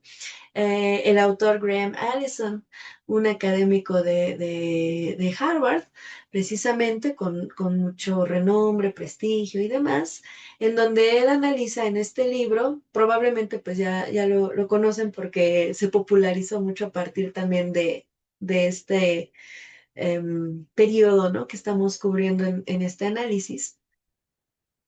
Pero, pues, este autor destaca precisamente varios casos que él analiza en donde dice, claro, pues es que ocurre regularmente esto cuando hay una potencia consolidada y otra que está en ascenso. Entonces, de todos los casos que analizo, la mayor parte acaba en guerra, ¿no? Entonces, de ahí, ¿no? Que se haga precisamente la analogía con la guerra del Peloponeso, la trampa de Tucídides, pero tal cual, observamos que, reitero, aunque en la última década esto fungió como un marco interpretativo, sobre todo desde Estados Unidos para evaluar la relación con China y demás, Pues desde China también se ha articulado una respuesta ante ello, ¿sí? Y me parece que lo que vimos con Xi Jinping es algo muy certero, ¿no? No es la primera vez que se hace alusión a esto desde la política internacional en China. Me parece que también en una reunión en Seattle, ¿no? También había algo alusivo a la trampa de Tucídides, tratando de descalificar que esa fuera la intención, pero pues lo que vemos es que en el caso de Xi Jinping, pues plantea muy claramente, ¿no? El problema no es el ascenso tal cual de China, sino la manera en la que esto es interpretado por otros actores. Y sobre todo, pues la percepción de amenaza que ya señalaba el doctor Eduardo, ¿no? En general, esta amenaza pues depende también de los significados que los gobiernos atribuyen a las transformaciones del sistema internacional y sobre todo a este tipo de actores como China, en donde pues ya se está consolidando mucho más su agencia. Ahora, para ir cerrando con mi participación, me parece que pues los resultados o el balance que nosotros podríamos tener de la reunión eh, parece que se encamina, sí, a un nuevo marco bilateral, em, pero pues todo se orienta más bien a que existe una relación de estabilidad estratégica pues constructiva, digamos, promovida sobre todo por el gobierno chino y observamos desde luego que esta se centra en la cooperación, desde luego también en dar, como les decía hace un rato, ¿no? Dar por hecho que sí existe competencia, sin embargo que también existen o deben de existir límites a esa competencia, ¿no? Existen diferencias entre ambos, sí, pero lo importante es cómo se va a gestionar eso. Y finalmente, pues también esta idea de que se busca preservar la paz o la estabilidad a un largo plazo. Ujú. Entonces, me parece que desde ahí esa fue la postura o la característica de la postura china, ¿no? Se crearon algunos mecanismos económicos, me parece que esto es lo que llama mucho la atención. Vimos pues la cuadrilla con la que llegó Donald Trump a la reunión, entonces me parece algo atípico, francamente un poquito como raro, ¿no? Sobre todo pues atendiendo a cómo se habían desarrollado las reuniones bilaterales anteriormente, pues nunca se había visto algo así, ¿no? Entonces, pues aquí vemos cómo es que esta idea de la negociación económica, de la integración y cooperar en ciertos ámbitos más de orden comercial y también logístico, pues se empieza a tener una mayor apertura, sobre todo de parte de Estados Unidos, ¿no? Y en cuanto a inversión, compras, sí vimos que existieron anuncios importantes, sobre todo pues tendientes a aligerar esta carga arancelaria que había caído sobre China, precisamente impuesto desde Estados Unidos. Em, no creo que se solucione por completo este desacoplamiento de ambas economías. Sin embargo, pues sí, existieron discusiones importantes sobre algunos sectores sensibles, los productos avícolas, los productos cárnicos, desde luego esto que hablábamos de los minerales estratégicos. em, pero bueno, pues estas negociaciones para reducir las barreras no arancelarias, me parece que todavía vamos a observar cómo va evolucionando, pero ya se puso sobre la mesa. Y bueno, para no reiterar tanto, pues los temas geopolíticos desde luego fueron muy relevantes, reitero sobre todo por la idea de lo que caracteriza en la actualidad al sistema internacional. Desde luego el caso de Taiwán es uno de los temas más sensibles de la relación bilateral, sobre todo por el apoyo que Estados Unidos ha brindado al gobierno que en algún momento, o a los gobiernos que en algún momento han ocupado la República de China. Pero por otro lado, pues se advirtió, ¿no? Que debe de haber un límite con respecto a eso, porque ese tema sí podría generar algún tipo de confrontación o escalada. Ajá. Entonces, no se habla de una guerra total. Francamente, pienso que no sería algo que convenga a ambos, pero desde luego Xi Jinping puso un límite advirtiendo que ese tema es importante y que Estados Unidos debe de mantenerse de una manera más cautelosa. Ujú. Con respecto a Irán, pues me parece que esto abarca además un tema más extenso, que es el de la proliferación nuclear. Por ahí también pues sale el tema de Corea del Norte, en donde, pues si bien es cierto que no hubo un anuncio así sustantivo, pues sí se demuestra como poco deseable un panorama en el cual este tipo de tensiones vayan creciendo, ¿no? Y para finalizar mi participación, me parece que es también muy interesante ya viéndolo como en perspectiva. Estamos hablando de que de esto ya pasó un mes y algo, no sé, se me fueron un poquito las fechas. Eh, pero ya podemos observar también las reacciones que existieron desde fuera. Y eso me parece particularmente curioso porque creo que en el caso de China, pues sí hay un nivel de aceptación alto con respecto a la postura que tuvo Xi Jinping, a la manera en la que se gestionó la visita, al simbolismo, al peso histórico, cultural, a múltiples aspectos, desde lo protocolario hasta lo específico y abiertamente político. Entonces, me parece que fue algo positivo, ¿no? Desde la recepción en China. En el caso de cómo se percibió la visita desde Estados Unidos, creo que pues pareciera que el éxito fue un poquito limitado con respecto a lo que les comento, contrastando con China, precisamente porque hay muchos temas apremiantes, ¿sí? Y sobre todo, pues mm, parece que muchos esperaban que la postura estadounidense fuera mucho más asertiva, pero finalmente las acciones también que vimos durante la visita son congruentes hasta cierto punto con el estilo político de Donald Trump. Me refiero, por ejemplo, a estas acciones como que nadie se iba a llevar nada de China, que si les obsequiaron algunos, eh, pues, artículos culturales, históricos, etcétera, pues que todos lo iban a destruir antes de tomar el vuelo de regreso a Estados Unidos, ¿no? Planteando esta idea de que quizás podrían facilitar el espionaje o que, como por motivos de seguridad nacional, ¿no? Entonces, esta postura me parece curiosa, por eso lo comparto aquí en el foro. Ustedes me harán saber qué es lo que opinan, pero pues pareciera pues más mm, desconfianza. No podríamos hablar quizás de paranoia, pero sí una postura, reitero, como que no tan común, ¿no? En visitas de alto nivel. Y sobre todo, bueno, ya escuchamos de parte de ambos ponentes que me antecedieron, la dimensión estratégica de la relación bilateral, ¿no? Entonces, demostraciones de este tipo parecen raras, ¿no? Raras. Y bueno, pues en general me parece que cómo lo percibimos también en otros lugares del mundo.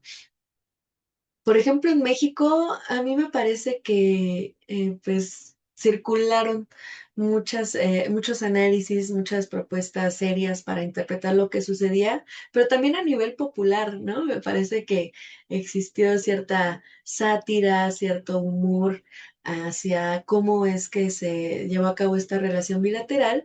Y pues muchos la interpretan como una postura muy diferente en cuanto al estilo del estadista chino con respecto al de Donald Trump. Entonces, voy a finalizar aquí mi participación. Muchas gracias. Muchísimas gracias, maestra Michelle, muy, muy interesante. Justamente yo, y esto lo hago para abrir un poquito el debate, es, yo pensaba cómo Trump iba a regresar a su país después de esta reunión en la que no lo vimos como algunos pensábamos, como más a la defensiva, por así decirlo, en un contexto en el que tiene que venderle a sus votantes una postura exitosa en cuanto a términos de confrontación. Le hace Medio Oriente, le hace China con los aranceles, le hace América Latina, ¿no? Entonces, ¿cómo Trump está posicionándose en estos meses, sobre todo a la luz del, yo diría, fracaso de la estrategia en Irán, para los proyectos, ¿no? políticos que tenía en la segunda parte del mandato? Y habrá que ver, ¿no? ¿Qué sucede con eso?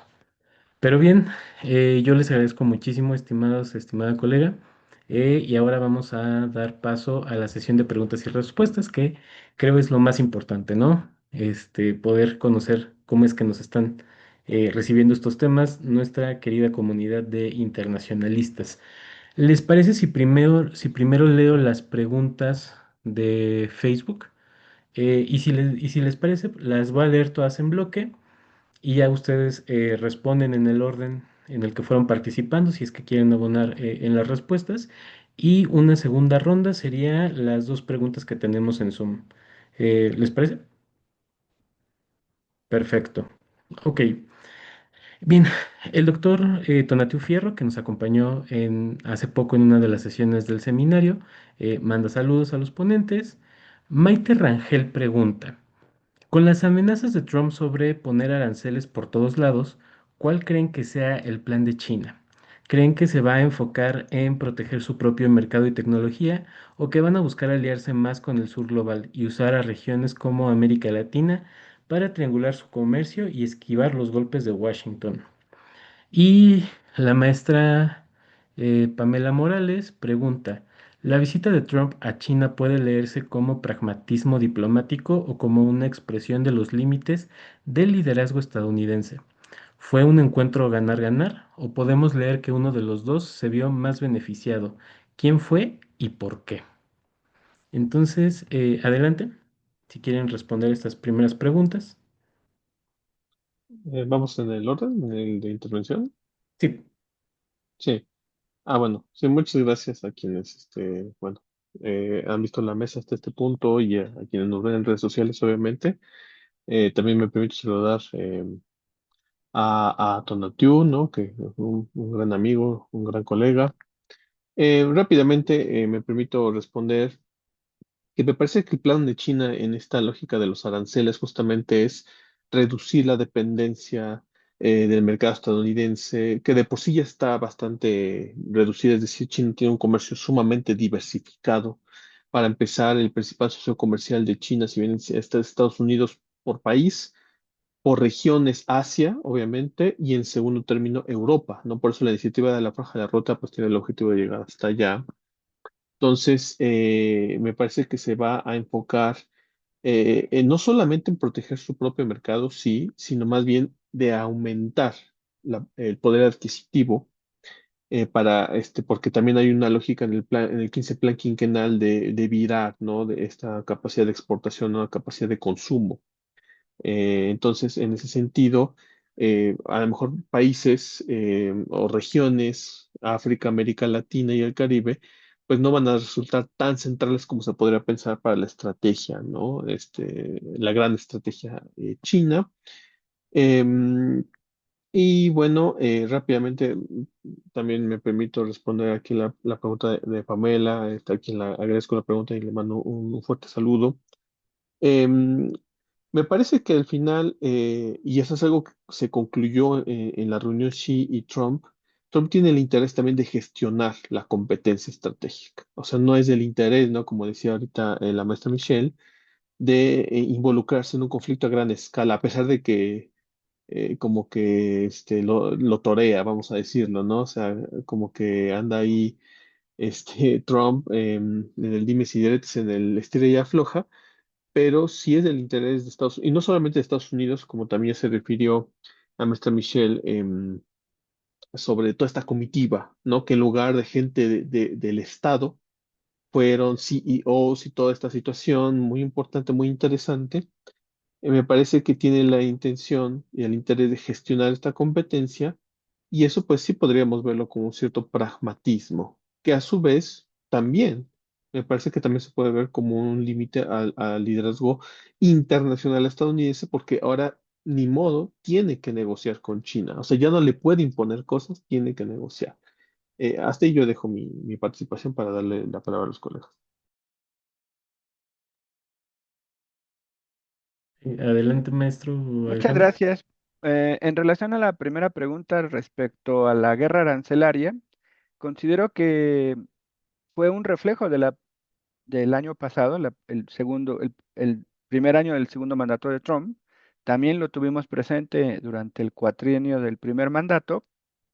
Pero ahora 2026 ha bajado la efervescencia arancelaria, sobre todo tomando en consideración que la Corte de Comercio Internacional de Estados Unidos frenó la iniciativa de seguir estableciendo aranceles bajo la lógica jurídica de que el presidente Trump había excedido sus funciones en materia comercial. Recordemos el carácter del Ejecutivo estadounidense, donde lo que hace el gobierno federal no lo pueden hacer los gobiernos estatales y viceversa. En ese sentido, el comercio, los impuestos al comercio exterior es una materia de carácter federal, de ahí que el Poder Ejecutivo lleve a cabo esta denominación, pero también tiene que haber una participación del Poder Legislativo. En ese sentido, Trump estaba haciendo este, esta- este levantamiento de aranceles sin tener ese consentimiento del poder legislativo. Y me gustaría cerrar este punto con algo que comentaba yo en mi participación. Estados Unidos está bajo el parámetro electoral cada rato. Ya lo adelantaba el maestro Carlos hace un momento, cómo regresa Trump después de la reunión y cómo se presenta ante su electorado. Estamos en año electoral y todo lo que haga o deje de hacer el señor Trump trae repercusiones arancelarias. Y decía yo, también los aranceles afectan a los consumidores.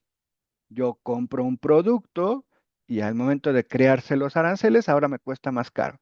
Y quedan dos alternativas para el consumidor. Compro otro producto diferente, pero a lo mejor no tiene la misma calidad, a lo mejor no tiene las mismas características, o pago más por el producto. En ese sentido, pues podría haber consecuencias desde la perspectiva arancelaria. La lógica bipartidista electoral estadounidense para el segundo periodo cuatrienal, estamos hablando de los últimos 2 años de gobierno, si hay una pérdida del Congreso por parte del Poder Ejecutivo, llegamos a la inoperancia, porque en los años recientes del bipartidismo estadounidense no ha habido negociación. Ejemplos los tenemos en el caso de Obama, donde pierde la, el control del Congreso en su último periodo, en los últimos 2 años de su periodo de estuvo 8 años en gobierno y el Congreso no le dejó operar para nada.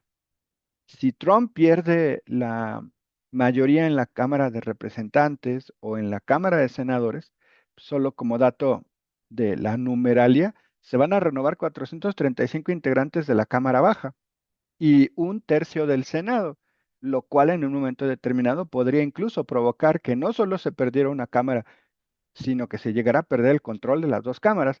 Aquí tiene una ventaja el señor Trump, que los liderazgos demócratas pues no están asumiendo su rol histórico. Esa oposición no está trabajando para ganar los votos del electorado. Eso es mi opinión. Habría que ver, como decía, cómo reacciona el electorado ante estas circunstancias. El proceso inflacionario, producto también del aumento de los hidrocarburos a raíz del fenómeno en Irán, y esta guerra arancelaria que no le ha llevado al señor Trump a ningún lado. En ese sentido, pues sí estaríamos pensando en estas circunstancias y le daría el uso de la palabra a la maestra Michelle. Muchas gracias. Muchas gracias. Bueno, retomando las preguntas en la pregunta de Maite sobre los aranceles, pues ya creo que se cubrió muy bien la respuesta. Quizás me gustaría complementar un poquito con el mercado interno en China, ¿no? Me parece que esa quizás es también la otra vertiente. Digamos, mientras Estados Unidos se enfocaba en plantear nuevos y más aranceles para múltiples cosas, ¿qué hizo China mientras tanto?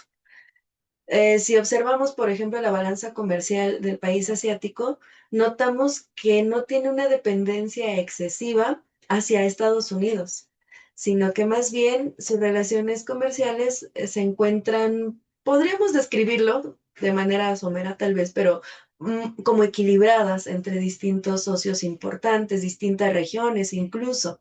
Em, y esto, desde luego, me parece que es una ventaja, pero que desde luego atiende a una planificación cuidadosa por parte de quienes toman las decisiones tanto políticas como económicas dentro de China, ¿sí?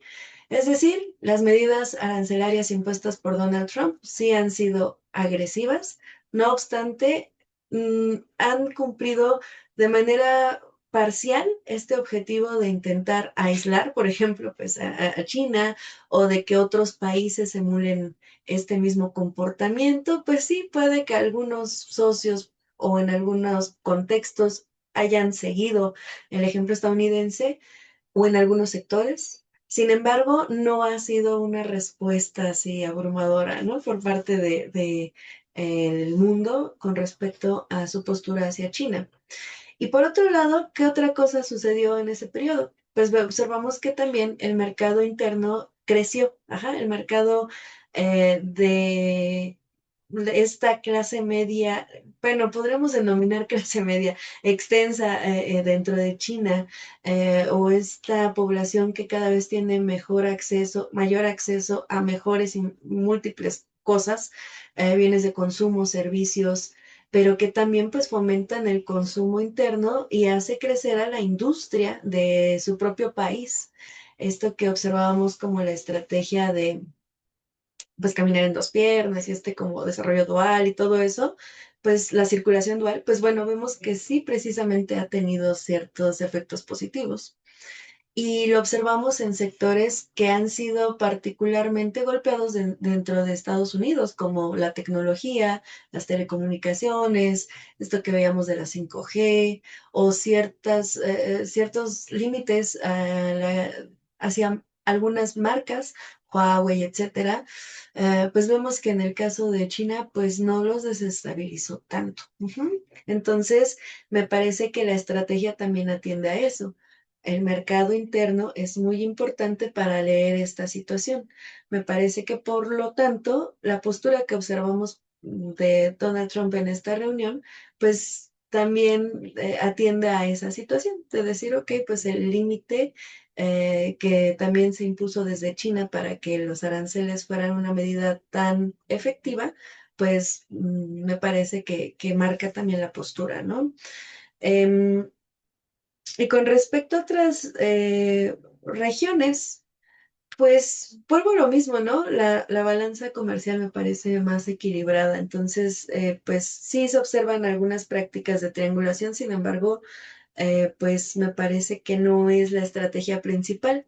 La estrategia atiende más bien al desarrollo también interno y a mm, se orienta mucho al desarrollo de la autosuficiencia por un lado y a evitar una dependencia excesiva hacia el exterior. Aquí concluiría. Perfecto, muchas gracias, maestra. Ahora voy a leer las últimas dos preguntas que vienen de nuestro chat de Zoom. Ambas son de Jesús Adrián Díaz Cepeda. Bueno, se suma una tercera, entró en tiempo. Este, buena tarde, una pregunta para el doctor Eduardo Pango. Usted habló de la reconfiguración en vía de una posible bipolaridad. ¿Cuál es y cuál será el papel que tenga África? ¿Será África el espacio definitivo donde ambas potencias consagren su liderazgo global? Respecto a Taiwán, está claro que a China no le conviene un conflicto armado para sus planes de desarrollo. ¿Qué tan lejana ve usted la toma de Taiwán por Beijing, tomando en cuenta la identidad taiwanesa y afinidad con Japón y Corea del Sur? La siguiente pregunta va para la maestra Michelle Calderón.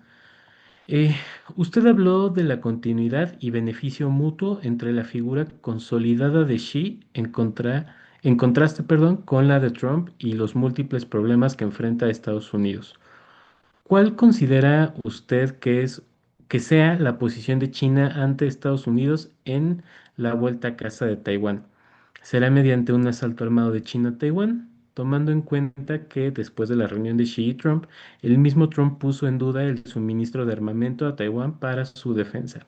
Asimismo, los americanos están entablando intercambio en chips de alta tecnología con China después de la reunión Xi-Trump.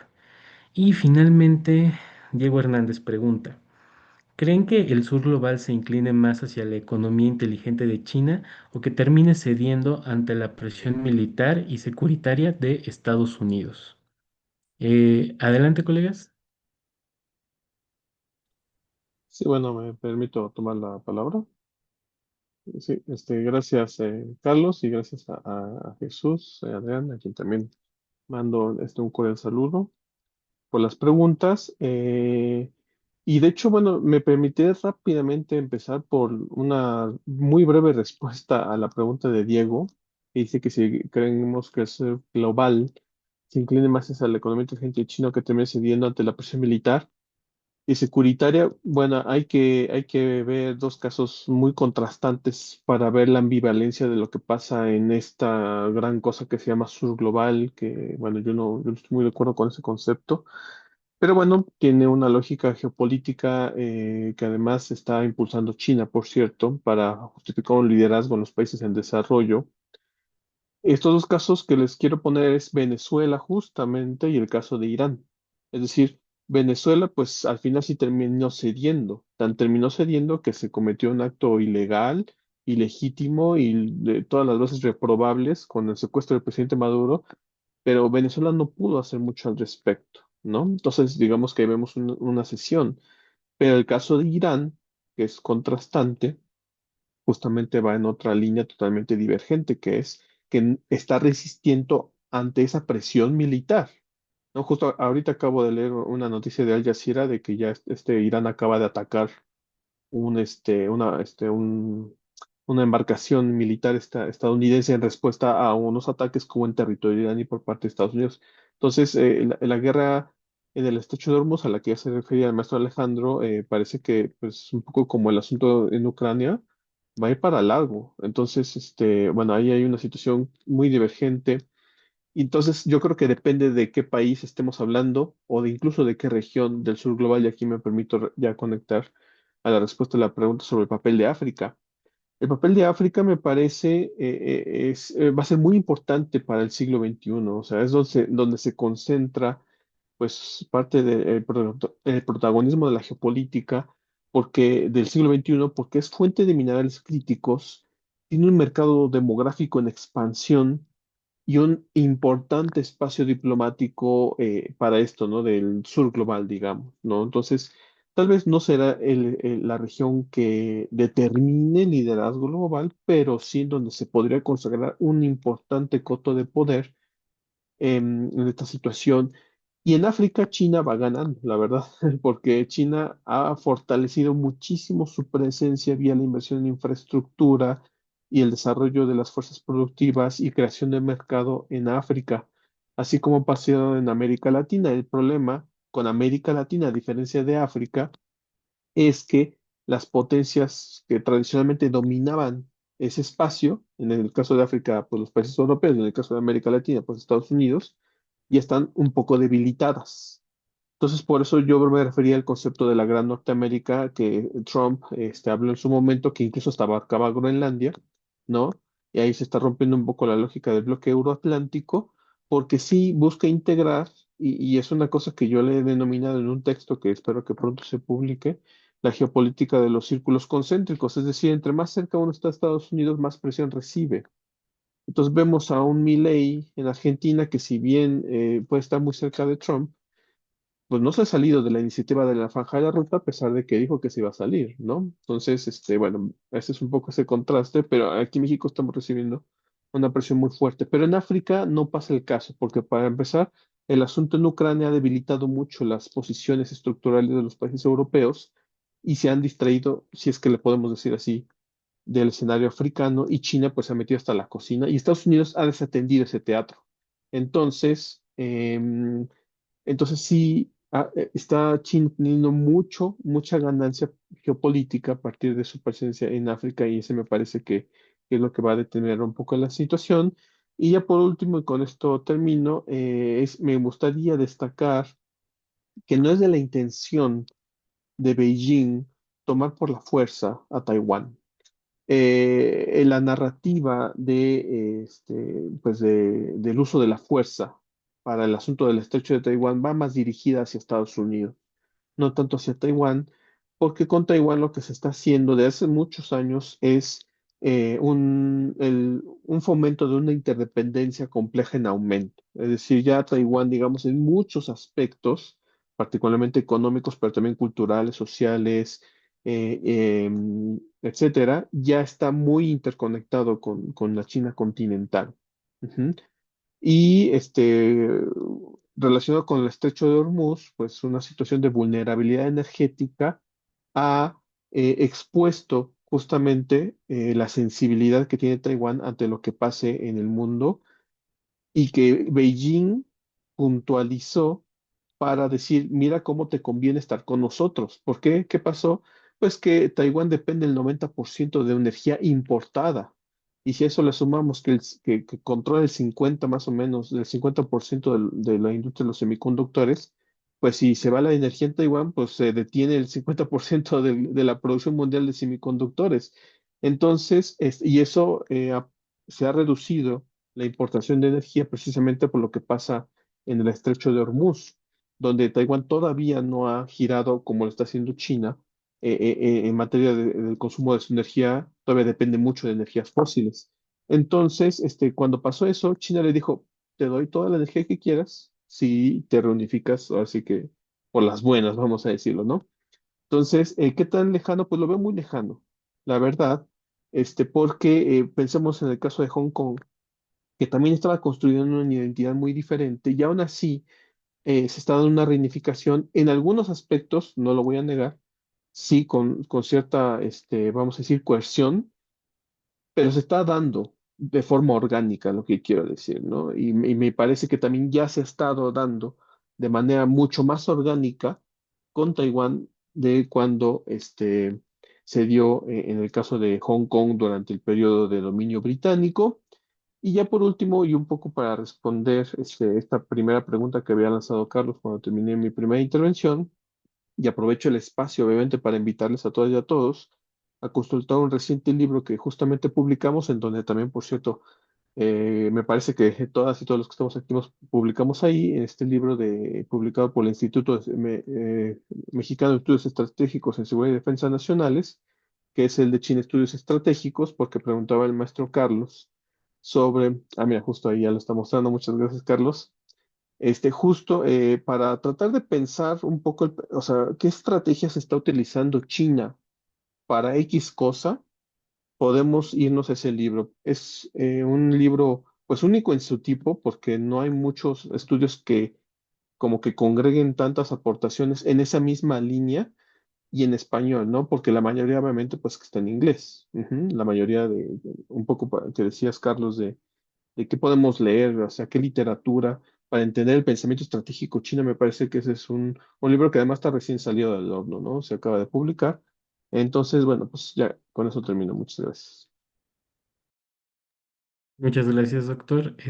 Maestra Michelle, adelante. Claro, gracias. Suscribo a lo que acaba de exponer el doctor Eduardo con respecto al tema de Taiwán.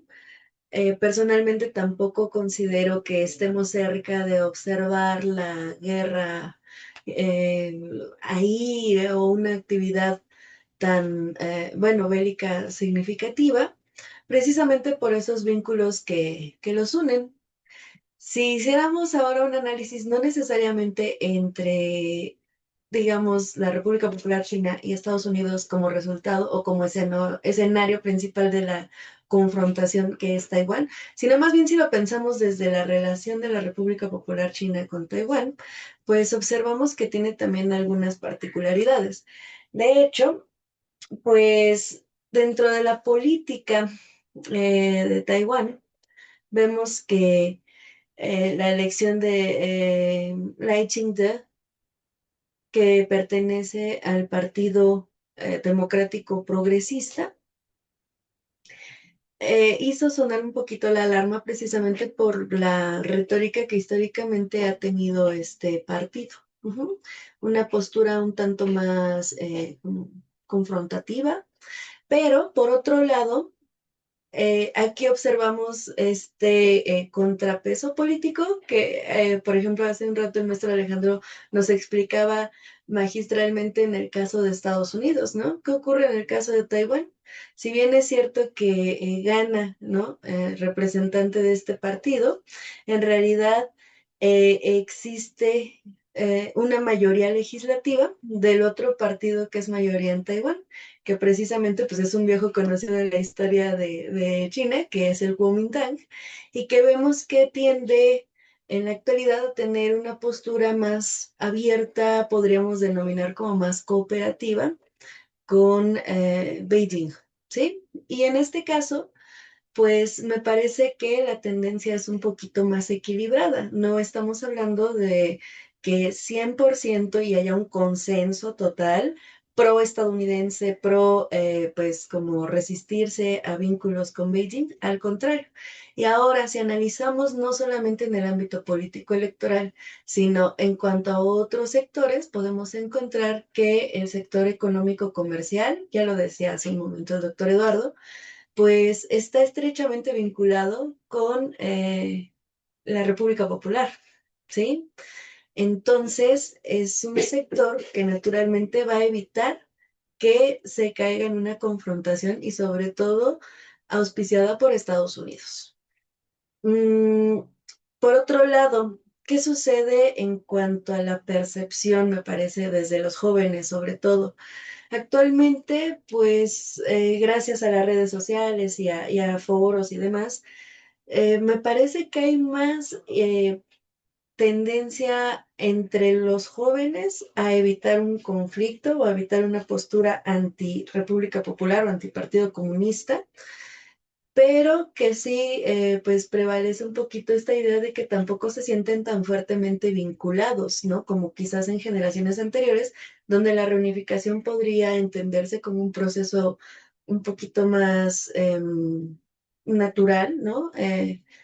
Me parece que la apuesta entonces no es retomar por la fuerza, coincido ahí con lo que decía Eduardo, no es retomar por la fuerza, tampoco pues esperar a que las cosas se solucionen solas, sino sí tener una acción muy concreta y planificada para evitar un conflicto, para aumentar la interdependencia, para mantener quizás una cooperación estrecha en esta materia que les decía, lo económico comercial, el sector energético que ya señalábamos. En materia logística, desde luego, es un tránsito importante de mercancías, el estrecho de Taiwán, pero sobre todo, pues también, reitero, atiende a una dinámica muy particular dentro de la República Popular China, en donde parece que la postura no cambiaría, ¿no? Con respecto a los proyectos que se tienen en adelante con respecto a Taiwán. Yo también dudo mucho de una confrontación bélica. Ujú. Perfecto, muchas gracias, maestra. Maestro Alejandro, ¿algo que quiera A mí agregar? me gustaría comentar respecto a la pregunta del sur global, que hay un elemento que aquí se lo dejamos de tarea al maestro Carlos Zamarrón, el tema BRICS, porque China pertenece a este bloque económico que ya también tiene tintes políticos y ellos se asumen como uno de los mejores representantes del sur global. Aunque yo también ahí tengo muchos cuestionamientos porque de ese grupo originario, donde están Brasil, Rusia, India, China y Sudáfrica, bueno, Sudáfrica se incorpora después, habría que mencionar, no es del bloque original, pues tenemos tres potencias nucleares eh, que incluso la Federación de Rusia, antes la Unión Soviética, pues fue rival estadounidense en el contexto de la Guerra Fría.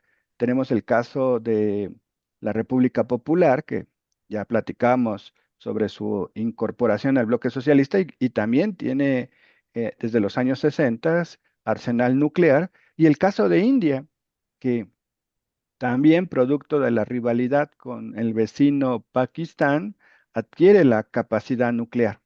En ese sentido, pues también hay otra característica en estas grandes economías dentro del contexto de este bloque, que, insisto, se asumen como líderes del sur global, antisistémicos, rompiendo con el aspecto del capitalismo imperialista, explotador de los recursos naturales del sur global, y tienen también, en ese sentido, ya un proceso de expansión. Ya decíamos Sudáfrica, y el año pasado, el año antepasado, la incorporación de nuevos integrantes que quedaron sobre todo en el contexto africano y de Medio Oriente, como Emiratos Árabes Unidos, como Etiopía, como Egipto.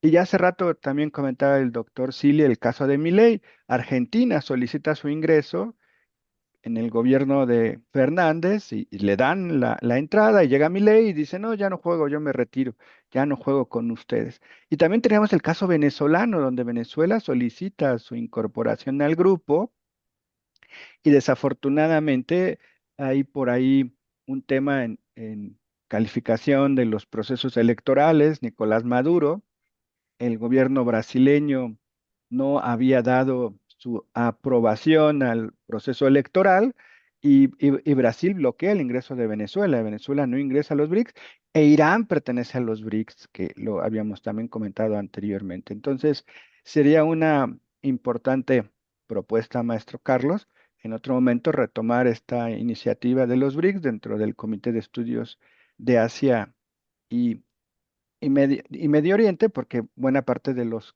integrantes de aquí de ese bloque pertenecen a esta región. El caso brasileño no, el caso tampoco de estos nuevos miembros como Etiopía, por ejemplo. Muchas gracias. Gracias, maestro. Y sí, anotada la tarea. Dado que hay actores en los BRICS que salen del ámbito de Asia y Medio Oriente, seguramente voy a invitar, no por no decir arrastrar, a nuestra querida colega, la maestra Blanca Estela Marín, que es coordinadora del Comité de Estudios Regionales, a que hagamos algo. Pero ya, pronto, pronto vendrá. Por lo pronto, les agradezco mucho, queridos colegas, por su tiempo, su disposición a compartir sus conocimientos. Para mí es un placer tenerles aquí y también un agradecimiento para todas y todos aquellos que se conectaron a través de Zoom, de Facebook y siguieron esta sesión. Cabe señalar también que esta es la última sesión del semestre, ¿no? Pensando en temas semestrales. Ya retomaremos trabajos del comité y del seminario en agosto. También tenemos que descansar en la academia. Y bueno, ya vendrán ahí otros proyectos que el Comité de Estudios de Asia y Medio Oriente les estará compartiendo. También para quienes enviaron propuestas para el Congreso de AMEI a celebrarse en Guadalajara y sometieron sus proyectos al comité, les agradezco mucho. En breve estaremos haciendo los dictámenes, pues, y será un gusto poder encontrarnos en Guadalajara el próximo octubre. No me queda nada más que desearles una excelente noche y sigan pendientes de todas las actividades de la Asociación Mexicana de Estudios Internacionales. Que estén muy bien, cuídense mucho. Muchas gracias. Gracias, Hasta bonita luego. noche. Buenas noches a todos y a todos. Buenas noches. Hasta luego. Hasta luego.